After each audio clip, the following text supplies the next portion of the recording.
Edged Out is a battle of the bands that we've done for 8 years. It's organized, produced, and funded by KBVU 97.5 The Edge, and all work is done by its executive staff. My summer station managers Miranda Klingenberg and Clark Coons began doing research, and they went out on the web and they liked dozens of band Facebook pages, and then when we began school in the fall, they already had a list. And we probably had 10 on our list, invited our top 6. When a couple couldn't participate, I think ended up with our top 5 and maybe the 8th choice. Could you tell me a little bit about the bands and the lineup for Edged Out? Well, typically we have anywhere from 5 to 7 bands, and we had 6 bands this year. They were, on the whole, pretty hard rock and alternative bands, although a couple of those hard rock and alternative bands were Christian rock bands. They came from Fargo, Sioux Falls, and Nebraska, mostly the Omaha area. Omaha is a hotbed for alternative rock bands, and so we've been routinely recruiting from there. Actually, after Saturday or Friday night's Edged Out, I thought maybe we should just do a Christian rock band concert. But I think if you listen to the lyrics, some of the bands clearly weren't Christian, and others, if you listen to the sermons in between the songs, others clearly were. I think maybe 2 or 3 of them were Christian rock bands. It's happened before because there's some really good hard rock alternative bands out there that just happen to be Christian bands, and we don't discriminate. How is the winner chosen between the bands? Well, we always have a panel of judges, and this year we had 3. We had a high school student who's a DJ on KBVU. We had a BBU alum, Jesse Fluke, who had been our music director and probably knows music better than anybody currently on the executive board. And then we had a woman who was here last year and was a part of our programming, who left BBU but has stayed pretty close to us. She's an expert in alternative music. She's from the Omaha area, and she just seemed like a natural third choice. We do have a rubric, and we evaluate along several dimensions. I think there were 5. I don't know if I can remember all of them, but musicality is certainly one that's important to us.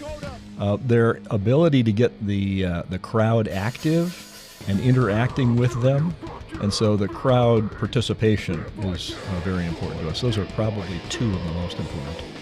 A lot of these bands routinely play concerts where they get nothing, where they get part of the gate, which, again, isn't very much. We're different in that we guarantee every band who was there and played Friday night earned a guaranteed $200 for their performance, but then the winner, in addition to that, also receives a $200 at the end of the evening. Media folks took a picture of the entire KBVU exec staff and the winning band Colossus with their $200 ceremonial check. It was pretty clear to me that musically they were very strong, and they did an excellent job of getting crowd involvement. And, it might have been to their advantage that they just got off a month or 2 long East Coast tour. So these folks were people who have been playing and performing very, very routinely, and that polished performance show. I have already sent an email to Miranda, who's the station manager, and Clark and Jenna, who are our music folks, and asked them to not only follow up with Colossus. Colossus was the winner of Edged Out, and they're just automatically, we've already done this, invited to participate in Edge Fest. So Colossus will be in Edge Fest. But also to contact a couple other bands. We had 2 other bands that were on our A list, but who were unable to perform at Edged Out. And they're quite different from the alternative, headbanging, screamo music that really predominated at Edged Out. And so I'd like a little bit more variety at Edge Fest, and that's been common for us, both at Edge Fest and Edged Out in the past, where we have more variety, some power punk and power pop and maybe more traditional alternative rock kinds of bands than the screamo.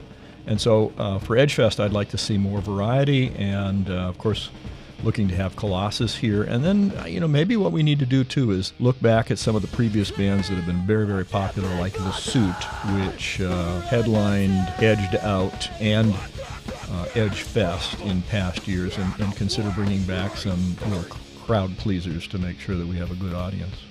This is our 8th Edged Out and the smallest crowd that we've had at an Edged Out. Our first Edged Out, 8 years back, 2005, I think, was in the Elks Lodge, and the Elks Lodge holds 400, and we had that thing almost packed. I think we, in the end, counted receipts and had about 325 paid admissions, and of course, in addition to paid admissions, you have the band members, you have the staffers, so we probably were close to being at that 400 limit for the building.